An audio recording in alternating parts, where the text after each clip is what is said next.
You are charged with sexual harassment in the workplace. How do you plead? Not guilty, Your Honor. Very well. Let's proceed. Mr. Erickson, please take the stand. Counselor, your witness. Thank you, Your Honor.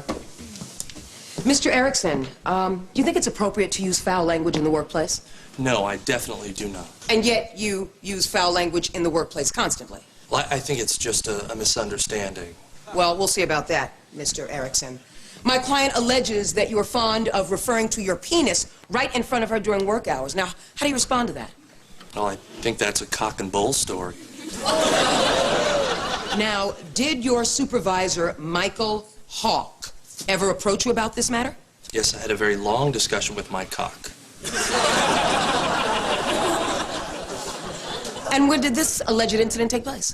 It was during a business trip. We were flying to Bangkok. We were seated in first class, you know, right behind the cockpit. I offered her a cocktail. She complained of back pain. I asked her if it was her coccyx. She said no, and so I watched the in-flight movie, which was Black Hawk Down.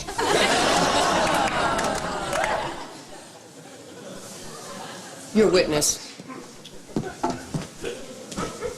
Mr. Erickson, please state the name of the company you work for. Sure, it's Peacock, Hancock, and Cochran.